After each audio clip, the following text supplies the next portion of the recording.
Bon matin 180, vous allez bien? Oui, bon matin les gens en ligne. Donc, ce matin, c'est moi qui prends le relais sur la série Triomphe. David étant, il est allé prêcher à l'église Il y a plus au Saguenay ce matin. Donc, on est bien content pour les gens qui sont là-bas. Et vous savez, lorsqu'on débute, avant de débuter la réunion, on a tout un moment, tous les gens, les bénévoles qui sont là, de prendre on prend un petit temps de juste, on est content de se voir et de prier ensemble pour la réunion. C'était un bon moment avant la réunion. Et vous êtes les bienvenus de vous joindre à nous si vous arrivez plus tôt. Vous êtes les bienvenus.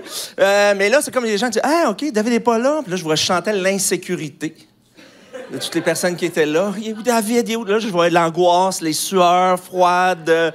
Et là, les gens sont là. C'est toi qui prêches. Ce matin, je voyais l'inquiétude dans leurs yeux.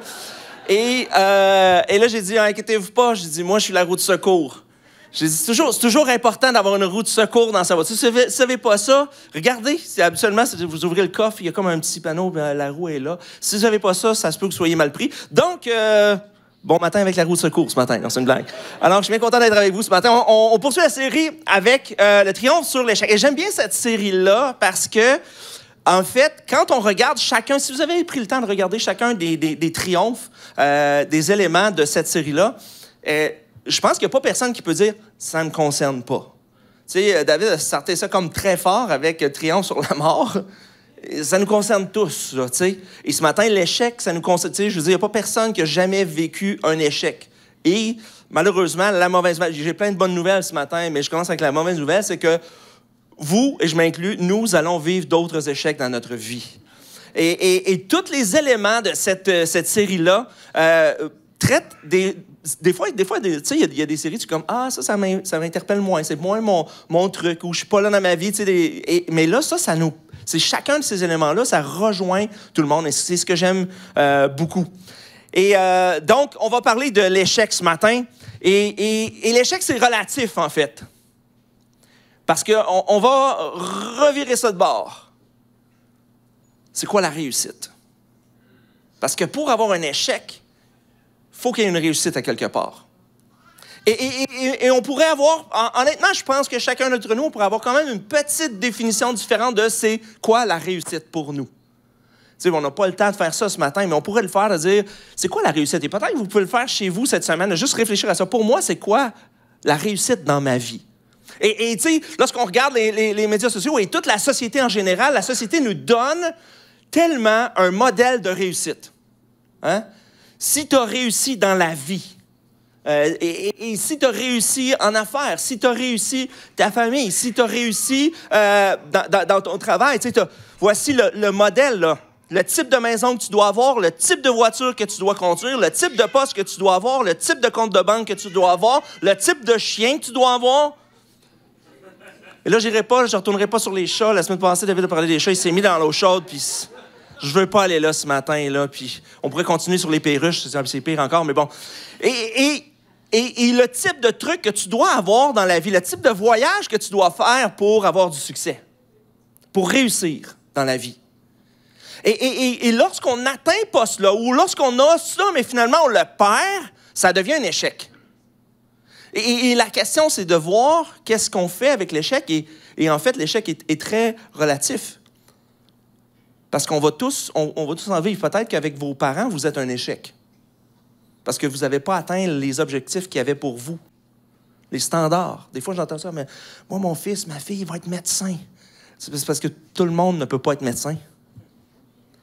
Et c'est bien, là, il n'y a rien de mal. Il n'y a rien de mal à réussir. Il n'y a rien de mal à avoir un compte de banque de fou. Il n'y a rien de mal à avoir la plus grosse maison en ville. Il n'y a rien de mal dans tout ça.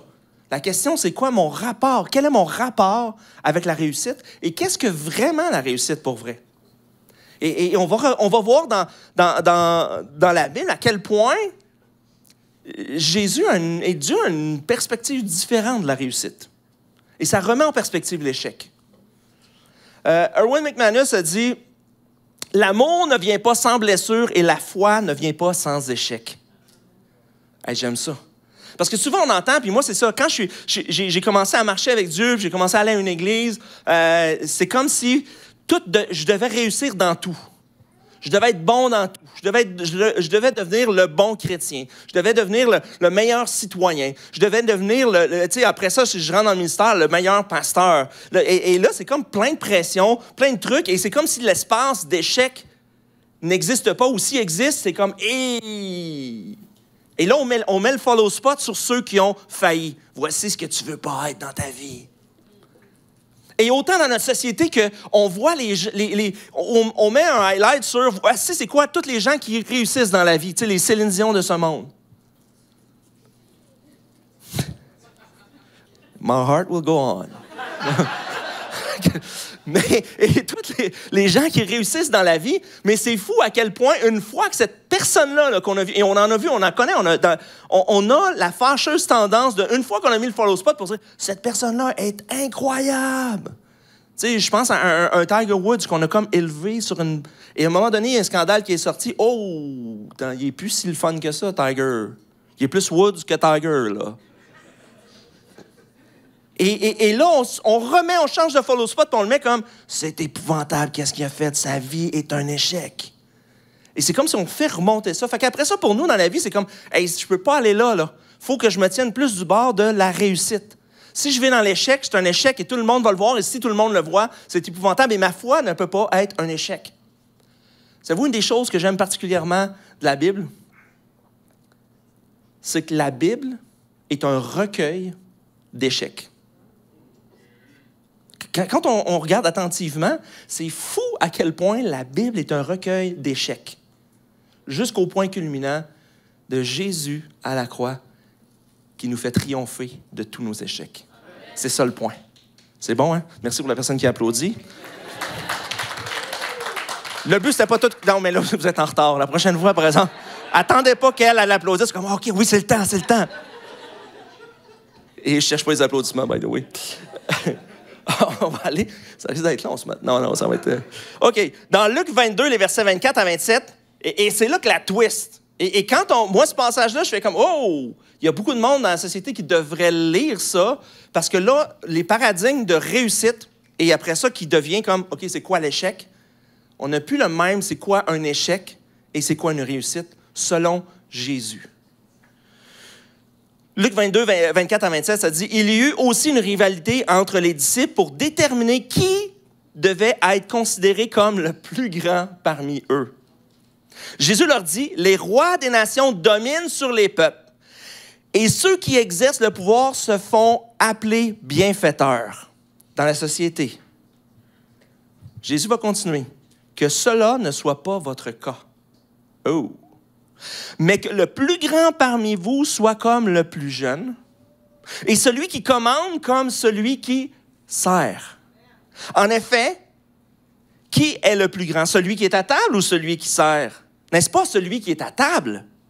Et moi, cependant, je suis au milieu de vous comme celui qui sert. » Ouh! Là, on est ailleurs, là.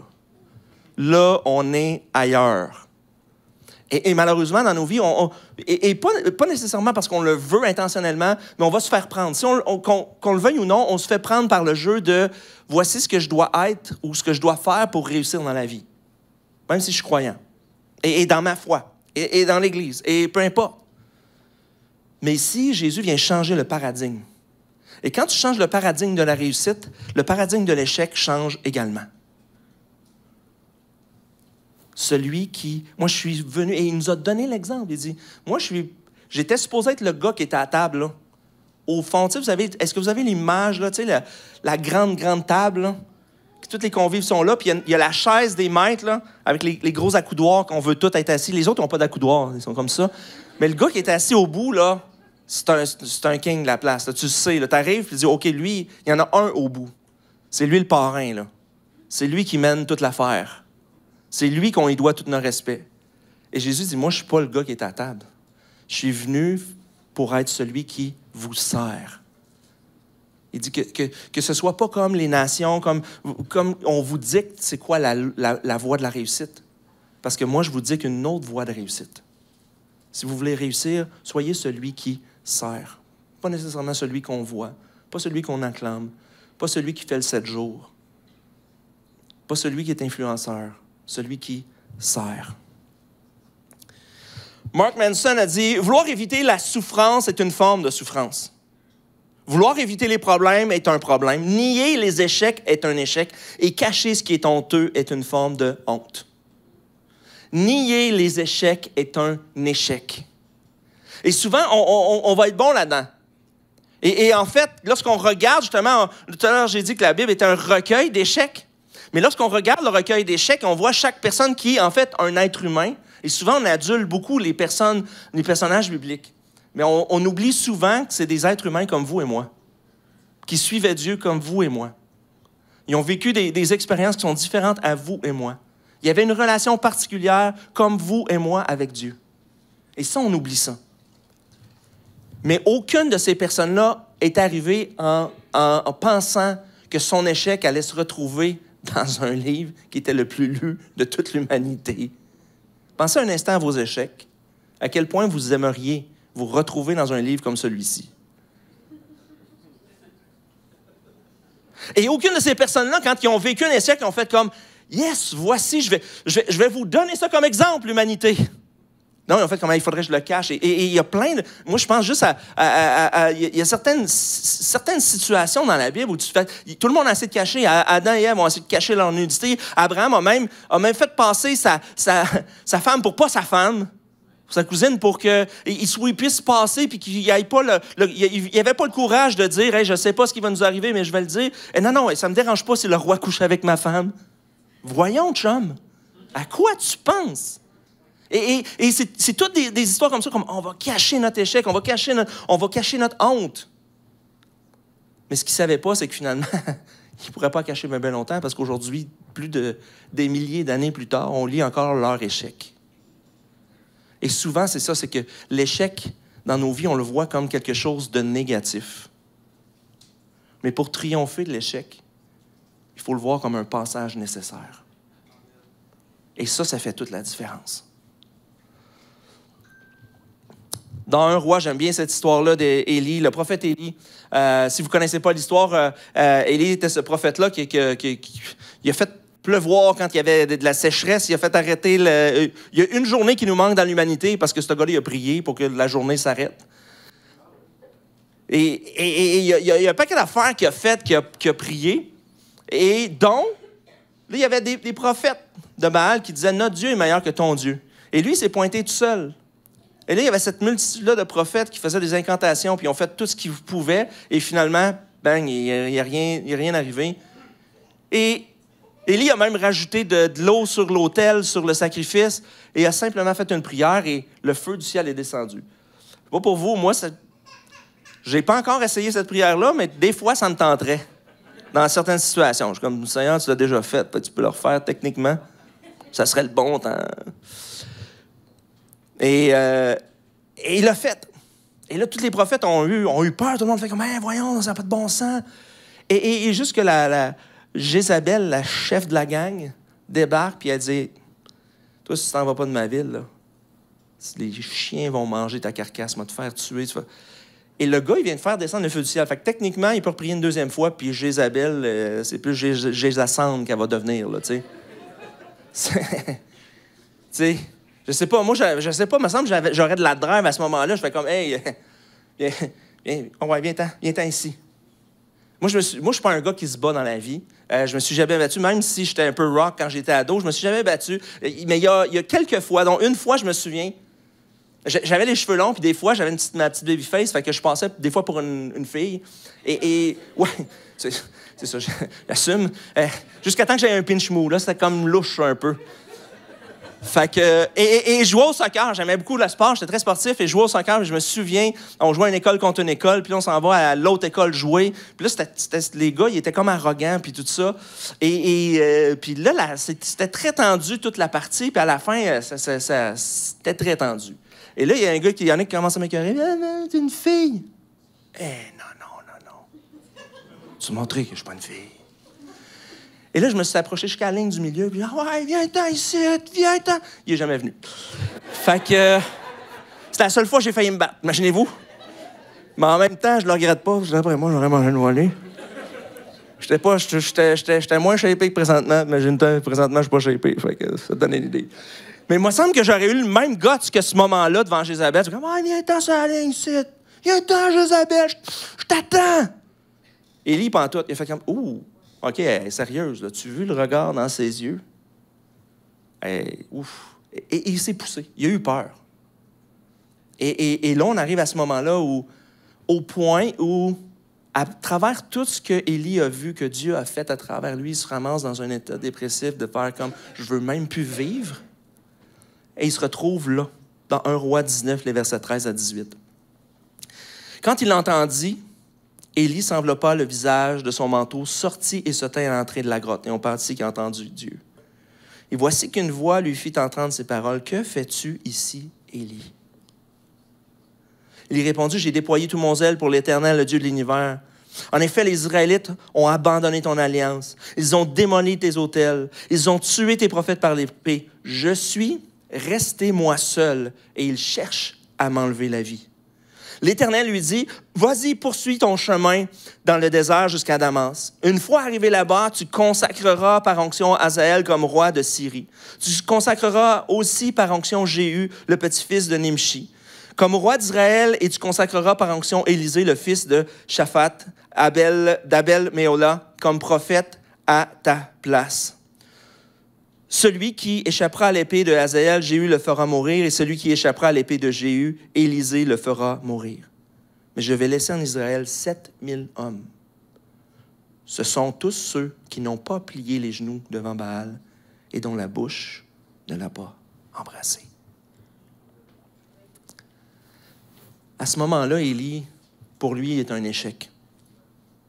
Il ne se souvient plus de ce que Dieu a fait. La seule chose qu'il y a, c'est qu'il a peur pour sa vie. Et il se retrouve tout seul. Il pense qu'il est tout seul.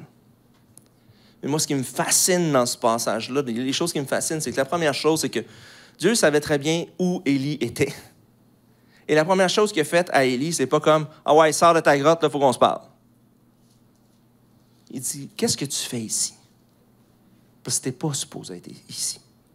Il a juste posé la question. Je veux savoir, toi, dans ton cœur, même si je le sais, je veux que tu me dises qu'est-ce que tu fais ici. Je me suis retrouvé. As-tu vu tout ce que j'ai fait? As-tu vu comment je me suis donné? Là, je me retrouve, je suis seul. Je suis un échec. Je suis un échec à tes yeux. Je suis un échec pour tout le monde. Là. Il n'y a plus personne qui va me faire confiance. Je veux juste tout arrêter. Et c'est fou à quel point Dieu arrive, fait comme... Ben, en fait, Élie, tu n'étais pas vraiment toute seule. Il y a 7000 hommes qui n'ont pas fait ce que tu as dit que les autres ont fait. Fait que tu n'étais pas toute seule. Et moi, j'ai déjà prévu un roi, un autre, un prophète pour prendre ta place. C'est déjà prévu dans le plan. Je me dis ce matin, je ne sais pas ce que tu vis ou ce que tu as vécu ou peut-être ce que tu vas vivre en tant qu'échec. Mais Dieu a toujours un plan. Dieu n'est pas dépourvu. Dieu n'est pas pris comme « Ah, mon doux ». C'est comme... J'ai l'impression que des fois, Dieu regarde notre vie comme il regarde une série Netflix. Puis il n'est pas comme « Ouf, qu'est-ce qui va arriver? » Puis il est comme, tu sais, quand on est en hâte, on fait comme « Ah non, il est rendu 2 heures du matin, il faut que j'écoute un autre épisode parce que je veux savoir ce qui se passe, là. » Ah non, on va demain soir, on continue. Dieu n'est pas comme ça, comme « Hé, mon doux, qu'est-ce qui va arriver à Élie? Jézabel l'a confronté, puis je ne sais pas ce qu'il va faire. » Il savait. Il savait, comme il le sait pour ta vie. Il sait. Et il sait déjà ce qu'il a pourvu. Même dans ton pire échec. Même là où toi, tu penses que c'est une faillite. Même là où tu penses qu'il n'y a plus rien à faire. Parce que des fois, on arrive, là, je ne sais pas si ça vous est déjà arrivé. Moi, ça m'est déjà arrivé. Au point où je fais comme, rendu là, d'après moi, tu as tout essayé, il n'y a plus rien à faire. De même penser que peut-être que Dieu est comme... Il ne peut plus rien faire dans ta vie. Mais la bonne nouvelle, c'est que Dieu encore peut faire quelque chose. Au-delà de ce que tu peux penser et imaginer. C'est ça la bonne nouvelle. Bob Goff a dit, vous l'aimerez pas celle-là, j'avertis d'avance, la chose que j'aime à propos de Dieu, c'est qu'il guide les gens intentionnellement vers l'échec. Ouf, celle-là, hein? Ça mérite réflexion. Il faut l'avaler. Et on a comme, ouais, non, mais Dieu veut... Pourquoi? Parce que comme, il aurait pu, On s'entend que dans le feu du ciel qui est descendu quand Élie a prié, là, si Dieu avait voulu que le feu soit un petit peu plus large, mettons que l'autel, et qu'il pogne Jézabel par le coin, là, juste une petite flamèche, là, rien du tout. Là. Tu sais, ça prend pas grand-chose, là, faire brûler quelqu'un. Fait qu'il aurait pu, il aurait fait comme, ben Dieu, Élie ne l'a pas prié, mais moi, je suis plus capable d'elle. Là. C'est comme, fini, fin. Élie continue, puis il n'a ni vu ni connu, il n'a même pas besoin de l'affronter, il continue. Puis là, il est craqué, le chum, là. Là, il se pompe le torse, puis il fait comme, avec tout le monde qui voit, puis comme, let's go! Là, c'est pas ça qui s'est passé, puis Dieu a laissé ça aller. Dieu a laissé Élie se pousser. Il a laissé Élie arrêter de manger.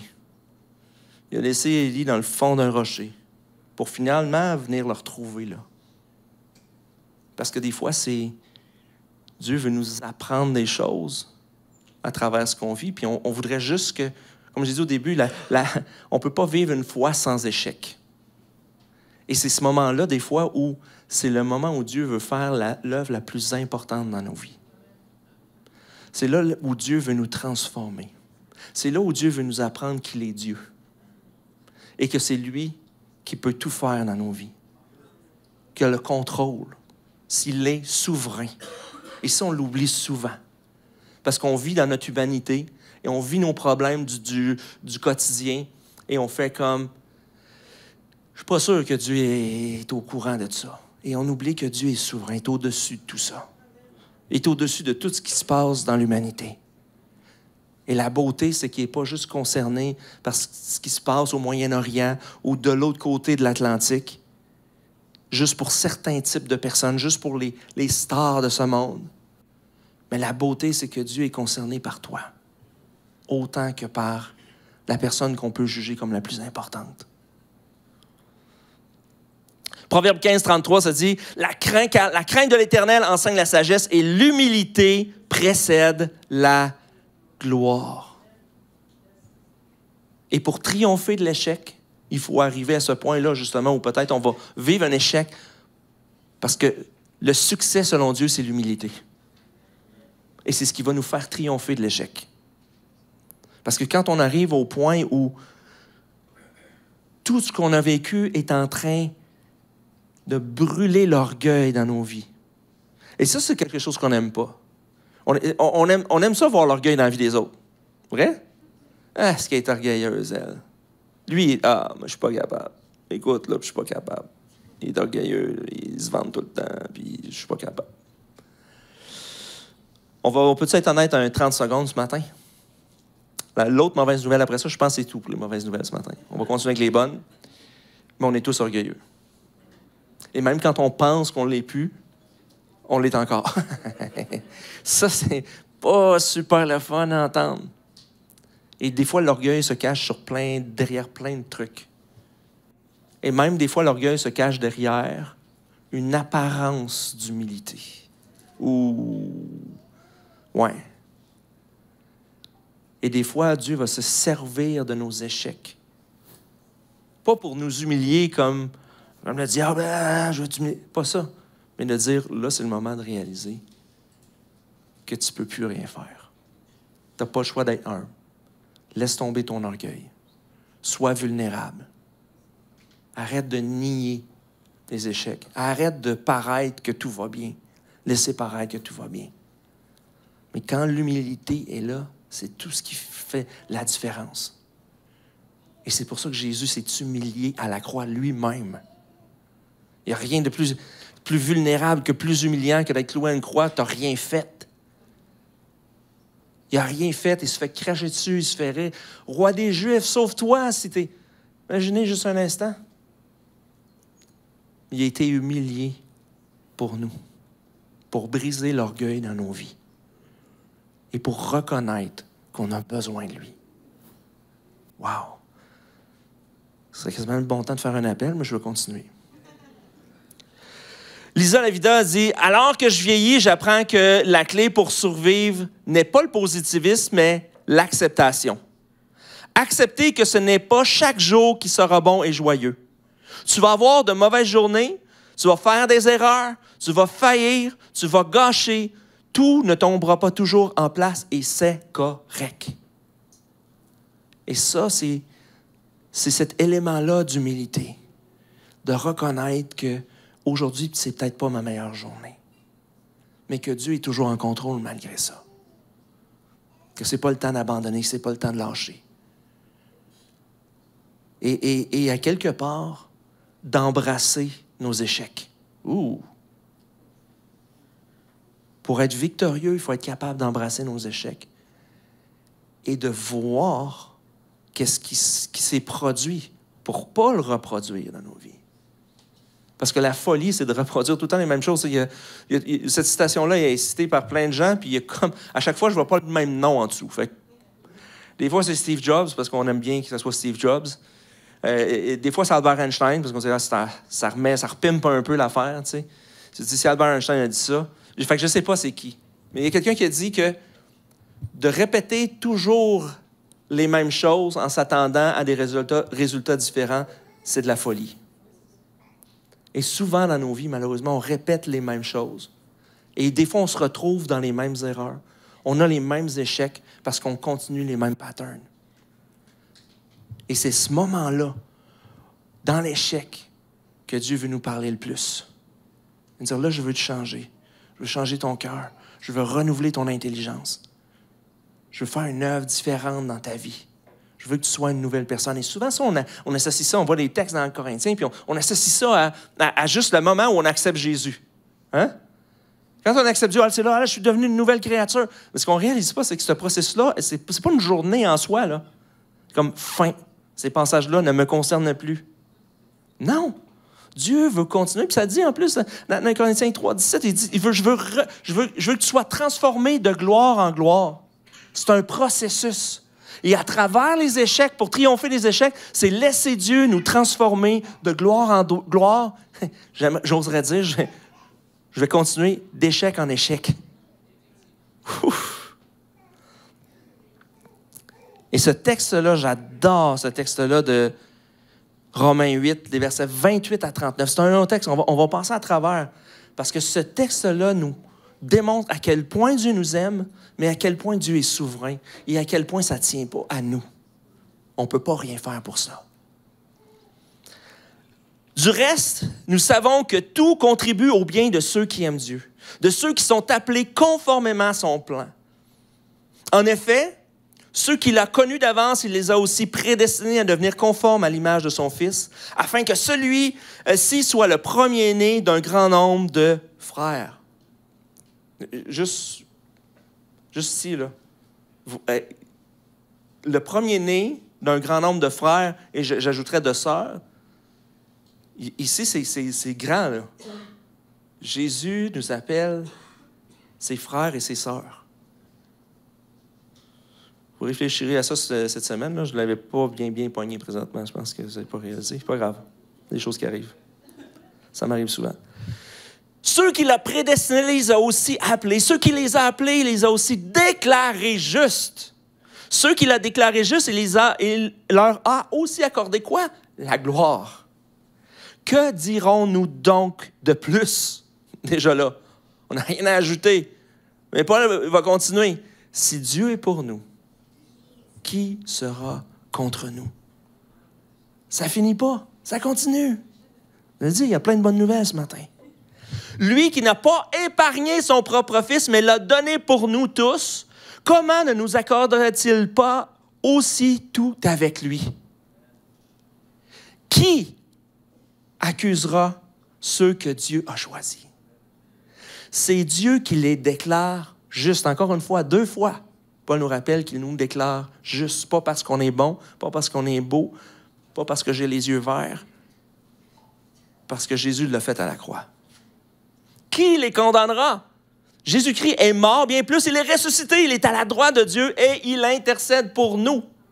Fait que quand tu penses comme Élie que tu es toute seule, sache que Jésus est devant son Père et il fait comme, hey, lui, elle vit un sale temps, là. La tempête, il me semble que ça fait un bout, là, ça serait le temps, là. Petit arc-en-ciel à quelque part, ça serait le fun. Qui nous séparera de l'amour de Christ? Serait-ce la détresse, l'angoisse, la persécution, la faim, le dénuement, le danger ou l'épée, de fait, il est écrit, c'est à cause de toi qu'on nous met à mort à longueur de journée, qu'on nous considère comme des brebis destinées à la boucherie. Au contraire, dans tout cela, nous sommes plus que vainqueurs grâce à celui qui nous a aimés. En effet, juste comme si c'était passé, juste pour être sûr qu'on a bien compris, j'ai l'assurance que ni la mort, ni la vie, ni les anges, ni les dominations, ni le présent, ni l'avenir, ni les puissances, ni la hauteur, ni la profondeur, ni aucune autre créature ne pourra nous séparer de l'amour de Dieu manifesté en Jésus-Christ, notre Seigneur. Rien. Il n'y a rien. Qu'est-ce que ça veut dire? Même pas tes échecs. C'est ça le point. Tu peux angoisser tant que tu veux, tu peux avoir peur tant que tu veux, tu peux fuir tant que tu veux comme Élie, tu peux te détacher de dire Dieu, je ne veux plus rien savoir de toi. Tu peux faire les pires conneries que tu veux. Dieu va vouloir te ramener vers lui. Fais juste t'humilier devant moi. Réaliser ce que j'ai fait pour toi. Réaliser à quel point je t'aime. Et il n'y a rien qui peut te séparer de mon amour. Fait que ton échec, qui est épouvantable pour toi et qui est peut-être épouvantable pour les gens qui sont autour de toi. Il y a peut-être des gens peut-être qu'il y a certains des échecs dans vos vies, qu'il y a des gens qui ont décidé de se dissocier de vous. Parce que par gêne, ouf, je ne veux plus me tenir avec cette personne-là. Ou, oh, cette personne-là, c'est un loser. Là. C'est comme, hey, je ne peux pas être avec lui. Je me tiens juste avec des gens qui ont du succès. Il y a peut-être des gens qui ont fait, moi, ça, c'est trop pour moi. Je ne peux pas être avec une personne qui a fait ça, qui a subi ça. Mais Jésus, lui, c'est le contraire. Il fait, non, je suis avec toi dans ton échec. Et si tu penses que c'est la pire chose au monde, moi, c'est pas comme ça que je le vois. Je vois que c'est le temps que tu reviennes à moi. De réaliser que je suis là pour toi. Que si tu es avec moi, il n'y a rien qui peut t'arriver. Il n'y a pas un homme qui peut dire une parole qui est plus grande que ce que je vais dire sur ta vie. Et je vais rétablir ton échec. Bob Goff a dit, avant, j'avais peur de faillir dans quelque chose qui comptait beaucoup pour moi. Maintenant, j'ai peur d'avoir du succès dans quelque chose qui ne compte pas vraiment. Oh, celle-là, je l'aime. Je vais la relire parce que je l'aime trop, là. Avant, j'avais peur de faillir dans quelque chose qui comptait beaucoup pour moi. Maintenant, j'ai peur d'avoir du succès dans quelque chose qui ne compte pas vraiment. Et si on aide, des fois, on met beaucoup de temps.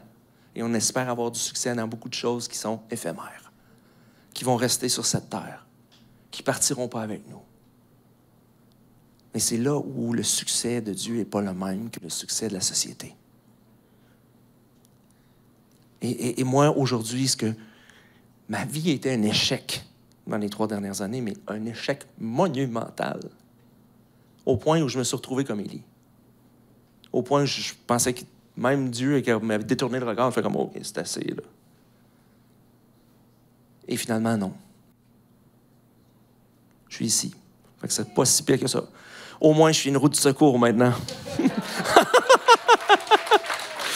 Mais, et la chose que ça m'a appris, c'est de dire dans quoi tu veux vraiment avoir du succès. Dans les choses qui comptent vraiment.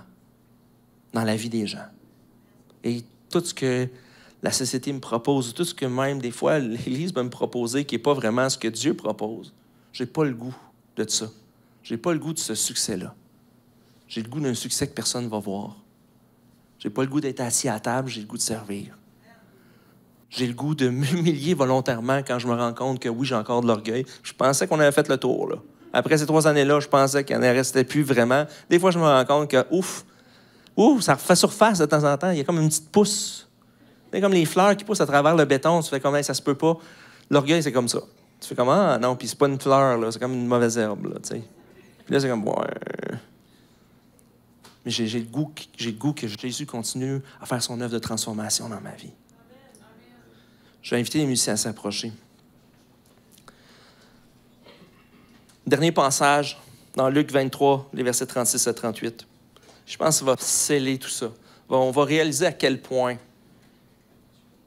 ce que Dieu peut faire avec nos échecs. Jésus est à la croix.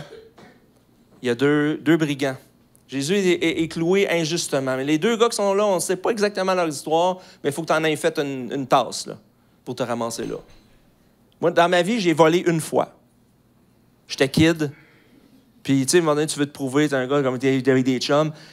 J'ai volé un stylo bic d'une pharmacie. Là, je suis sorti, je me sentais caïd. Là, je suis hors la loi. J'ai volé un stylo. Maintenant, le monde m'appartient. Ouais, finalement, c'était mollo. Puis après ça, tu fais comme, pourquoi j'ai fait ça? Hey, c'était stupide. Et j'ai plus jamais volé. Fin. C'est quand même pas pire. J'apprends des fois de mes erreurs. Mais eux autres, c'est pas ça. Ils n'ont pas volé un stylo bic, là. C'est des vols perpétués, c'est probablement des meurtres, c'est des choses scandaleuses, c'est épouvantable. Et ils se retrouvent là parce qu'à quelque part, selon la société, ils l'ont mérité. Selon nos valeurs de société aussi. C'est comparable à la chaise électrique qu'on n'a pas ici, mais qui existe encore quand même.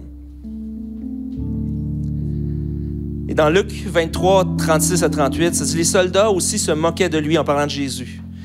Ils s'approchaient pour lui présenter du vinaigre en disant « Si tu es le roi des Juifs, sauve-toi toi-même. » Il y avait au-dessus de lui cette inscription écrite en grec, en latin et en hébreu, juste pour être sûr que tout le monde qui est là comprenne bien. « Celui-ci est le roi des Juifs. » L'inscription se moquait de lui. L'un des malfaiteurs crucifiés, avec lui, l'insultait en disant « Si tu es le Messie, sauve-toi toi-même et nous avec toi. » Mais l'autre le reprenait en disant « N'as-tu aucune crainte de Dieu, toi qui subis la même condamnation? Pour nous, ce n'est que justice puisque nous recevons ce qu'ont mérité nos actes. Mais celui-ci n'a rien fait de mal. » Il dit à Jésus « Seigneur, souviens-toi de moi quand tu viendras régner. » Jésus lui répondit « Je te le dis en vérité, aujourd'hui tu seras avec moi dans le paradis. » Ouf! Le gars, il reste quelques minutes, peine quelques heures à vivre. Il est cloué sur une croix. Il n'a plus le temps de se racheter bien puis d'essayer de faire comme... Ouais, mettons que je me décloue, je vais commencer à être un bon citoyen. Je vais être fin avec les gens, je vole plus, je tue plus personne. Il n'a pas le temps de faire ça. C'est fini. Et il sait très bien, il voit que sa vie, c'est de la merde. C'est un échec total. Imaginez-vous vous retrouver à la fin de votre vie, faire un constat de votre vie, puis vous dire, ma vie est un échec au complet. Et depuis de faire, je ne peux plus faire un rewind. Il n'y a pas de Back to the Future. Il n'y a pas de professeurs qui vont arriver avec un auto, t'embarques dedans, la DeLorean, puis comme, yes, on peut me reprendre. On aimerait tout ça, by the way. Tu sais, quand on a vu ce film-là, moi, j'aimerais ça, là, des fois, faire comme, OK, je rêve. Là. Des fois, je me promène le soir tard dans un stationnement de centre d'achat en espérant que la DeLorean arrive en feu. Je fais comme, yes, j'embarque. C'est sûr, j'embarque, c'est sûr. Peu importe ce qui va arriver, ça va être une aventure. Anyway. Mais ça n'arrive pas. Et ça n'arrive pas pour ce malfaiteur. On n'a même pas son nom, imaginez. Et Jésus aurait pu dire, hey, trop tard, mon chum, là. T'as pas compris comment ça marche. Il faut que tu gagnes ton ciel, tu n'as pas gagné grand-chose. Là. Puis l'autre non plus. L'autre, il m'insulte, puis toi, OK, tu le reprends, big deal, on peut se faire un... Bon, on peut pas se faire un high five, mais... Je suis désolé, c'est dans ma tête, mais, tu sais... Et il peut pas, mais Jésus va arriver, il va faire comme... Et il ne demandera rien.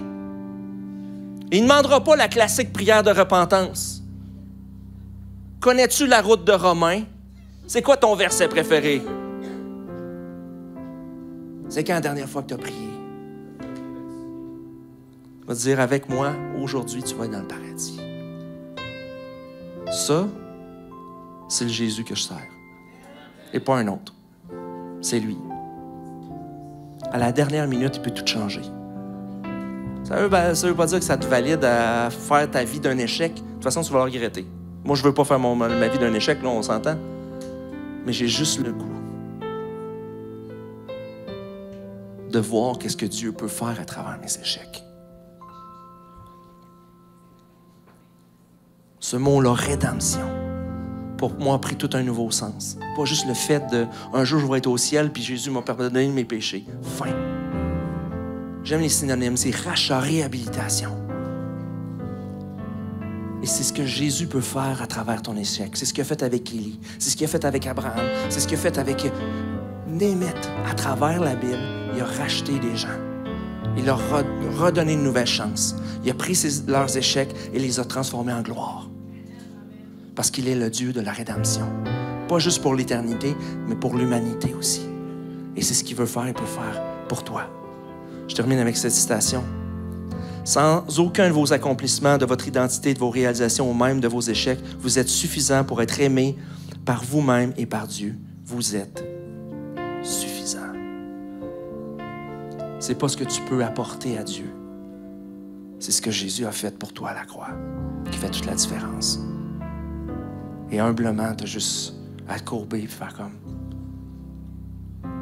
c'est toi que j'ai besoin dans ma vie. Baissons nos têtes quelques instants, fermons nos yeux.